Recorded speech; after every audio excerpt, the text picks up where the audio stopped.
चिट्ठी में वो सब चालाकियां हैं, चिट्ठी में वो सब अर्ध सत्य हैं और चिट्ठी में वही भाव है, बात तो कर लो, किसी तरह से बात कर लो, हम तो हर तरह से तैयार हैं। अब हम ये प्रपोजल दे रहे हैं सरकार को, एजेंडा क्या हो ये हम बता रहे हैं, एजेंडा का सीक्वेंस क्या हो वो हम बता रहे हैं, क्योंकि सरकार कहती है ना, ये आप बता दो मुद्दे क्या है, हम बात कर लेंगे। लो जी, हम बता देते हैं फिर क्या एजेंडा होगा। हम फिर दोहराना चाहते हैं कि किसान संगठन खुले मन से वार्ता करने के लिए हमेशा तैयार रहे हैं और रहेंगे। ਅਕਾਲ ਚੈਨਲ ਨੂੰ ਸਬਸਕ੍ਰਾਈਬ ਕਰੋ। ਨਵੀਂ ਵੀਡੀਓਜ਼ ਦੀ ਨੋਟੀਫਿਕੇਸ਼ਨ ਦੇ ਲਈ ਬੈਲ ਆਈਕਨ ਨੂੰ ਕਲਿੱਕ ਕਰਨਾ ਨਾ ਭੁੱਲਣਾ। 29 ਨਵੰਬਰ ਨੂੰ ਕਿਸਾਨ ਜਥੇਬੰਦੀਆਂ ਨੇ ਕੇਂਦਰ ਦੇ ਨਾਲ ਮੁਲਾਕਾਤ ਦੇ ਲਈ ਆਪਣਾ ਸਮਾਂ ਦਿੱਤਾ ਹੈ, ਪਰ ਕੇਂਦਰ ਦੇ ਨਾਲ ਗੱਲਬਾਤ ਤੋਂ ਪਹਿਲਾਂ ਕਿਸਾਨ ਜਥੇਬੰਦੀਆਂ ਦੇ ਤੇਵਰ ਖਾਸੇ ਗਰਮ ਨਜ਼ਰ ਆ ਰਹੇ ਨੇ। ਜਥੇਬੰਦੀਆਂ ਦਾ ਕਹਿਣਾ ਹੈ ਕਿ ਕਿਸਾਨਾਂ ਨੂੰ ਬਦਨਾਮ ਕਰਨ ਦੀਆਂ ਕੋਸ਼ਿਸ਼ਾਂ ਤਾਂ ਕੀਤੀਆਂ ਜਾ ਰਹੀਆਂ ਸੀ, ਪਰ ਬੈਠਕ ਦੇ ਵਿੱਚ ਹੋ ਰਹੀ ਗੱਲਬਾਤ ਬਾਰੇ ਗਲਤ ਬਿਆਨਬਾਜ਼ੀਆਂ ਕੀਤੀਆਂ ਜਾ ਰਹੀਆਂ ਨੇ, ਜੋ ਆਪਸੀ ਰਜ਼ਾਮੰਦੀ ਦੀ ਬੈਠਕ ਦੇ ਸਿਧਾਂਤਾਂ ਤੋਂ ਉਲਟ ਹੈ ਅਤੇ ਗਲਤ ਹੈ। ਕਿਸਾਨਾਂ ਨੇ ਆਪਣੀ ਭੇਜੀ ਚਿੱਠੀ ਦੇ ਵਿੱਚ ਸਾਫ਼ ਕਿਹਾ ਹੈ ਕਿ ਬੈਠਕ ਦਾ ਏਜੰਡਾ ਅਸੀਂ ਤੈਅ ਕਰਾਂਗੇ ਅਤੇ ਇਸ ਮੁਤਾਬਕ ਹੀ ਗੱਲਬਾਤ ਬੈਠਕ ਦੇ ਵਿੱਚ ਕੀਤੀ ਜਾਵੇ।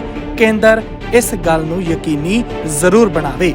ਕੇਂਦਰ ਨੂੰ ਭੇਜੀ ਚਿੱਠੀ ਦੇ ਵਿੱਚ ਕਿਸਾਨ ਆਗੂਆਂ ਨੇ ਕੀ ਕੁਝ ਮੰਗਾਂ ਰੱਖੀਆਂ ਨੇ, ਕੀ ਕੁਝ ਏਜੰਡੇ ਦੀਆਂ ਗੱਲਾਂ ਕਹੀਆਂ ਨੇ, आओ सुनते हैं। जैसा आप जानते हो, आजकल लेटर डिप्लोमेसी चल रही है। सरकार हमें एक लेटर भेजती है, हमें 2 दिन लगते हैं जवाब देने में, क्योंकि हमें डेमोक्रेटिक तरीके से करना है।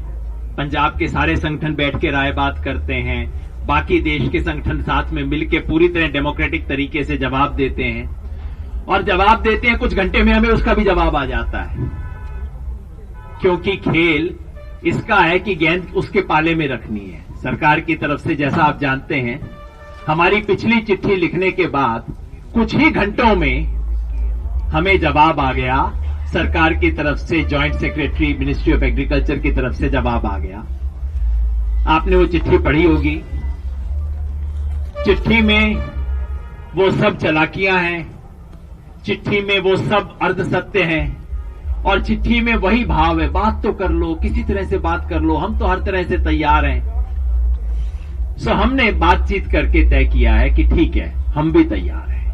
तो ये चिट्ठी है, बाकी हमारे सीनियर साथी उसका लॉजिक समझाएंगे।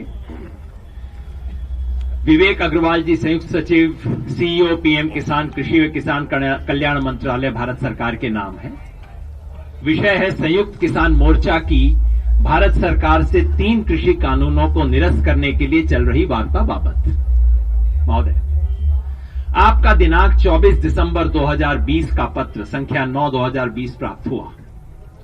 अफसोस है कि इस चिट्ठी में भी सरकार ने पिछली बैठकों के तथ्यों को छिपाकर जनता को गुमराह करने की कोशिश की है।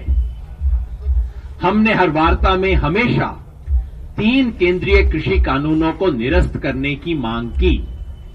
सरकार ने इसे तोड़ मरोड़ कर ऐसे पेश किया मानो हमने इन कानूनों में संशोधन की मांग की।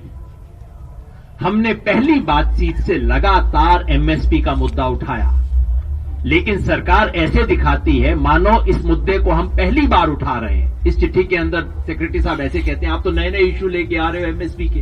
अरे हम तो पहले दिन से इसका जिक्र कर रहे हैं। आप अपनी चिट्ठी में कहते हैं कि सरकार किसानों की बात को आदरपूर्वक सुनना चाहती है। अगर आप सचमुच ऐसा चाहते हैं तो सबसे पहले वार्ता में हमने क्या मुद्दे कैसे उठाए इसके बारे में गलत बयानी ना करें और पूरे सरकारी तंत्र का इस्तेमाल कर किसानों के खिलाफ दुष्प्रचार बंद करें। आप जानते हैं पूरा अमला लगा हुआ है किसानों के खिलाफ प्रचार करने में। पूरी भारत सरकार ने अपनी ताकत, ऊपर से नीचे के अपने मुलाजिम, ड्यूटी लगा रखी है, कौन 500 को लेके आएगा, कौन क्या करेगा। ये दुष्प्रचार आप बंद करो।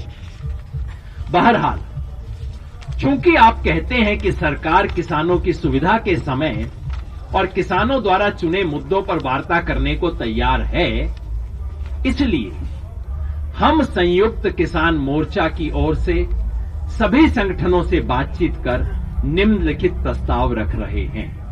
अब हम ये प्रपोजल दे रहे हैं सरकार को, जो मैं पढ़ के सुनाऊंगा।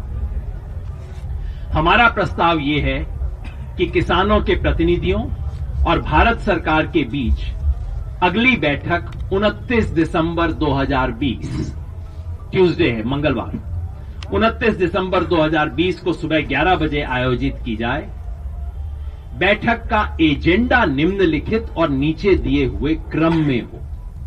एजेंडा क्या हो ये हम बता रहे हैं, एजेंडा का सीक्वेंस क्या हो वो हम बता रहे हैं, क्योंकि सरकार कहती है नहीं आप बता दो मुद्दे क्या है हम बात कर लेंगे। लो जी हम बता देते हैं फिर क्या एजेंडा होना चाहिए। एजेंडा आइटम नंबर 1, 3 केंद्रीय कृषि कानूनों को रद्द या निरस्त करने के लिए अपनाए जाने वाली क्रियाविधि, मोडेलिटीज क्या हो रिपील करने के लिए, agenda item number 1। Item number 2, सभी किसानों और कृषि वस्तुओं के लिए राष्ट्रीय किसान आयोग जिसे हम स्वामीनाथन कमीशन भी कहते हैं, द्वारा सुझाए लाभदायक एमएसपी पर खरीद की कानूनी गारंटी देने की प्रक्रिया और प्रावधान। एमएसपी की लीगल गारंटी देने की मैकेनिज्म क्या होंगे और प्रोसीजर्स क्या होंगे, आइटम नंबर 2। 3, राष्ट्रीय राजधानी क्षेत्र और आसपास के क्षेत्रों में वायु गुणवत्ता प्रबंधन के लिए आयोग अध्यादेश 2020, सरकार का नाम है जी, लंबा माफ करना। इसमें ऐसे संशोधन जो अध्यादेश के दंड प्रावधानों से किसानों को बाहर करने के लिए जरूरी हैं।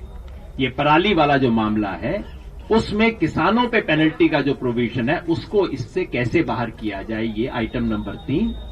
और चौथा आइटम है किसानों के हितों की रक्षा के लिए विद्युत संशोधन विधेयक 2020 के मसवदे में जरूरी बदलाव। इलेक्ट्रिसिटी बिल जो है उसका क्योंकि ड्राफ्ट है उसमें किसानों के इंटरेस्ट को कैसे प्रोटेक्ट किया जाए, उसमें क्या मॉडिफिकेशन हो, ये 4 हम एजेंडा चाहते हैं और इसी सीक्वेंस में चाहते हैं। यानी कि आइटम नंबर 1 रिपील करने की मॉडेलिटीज डिस्कस करेंगे।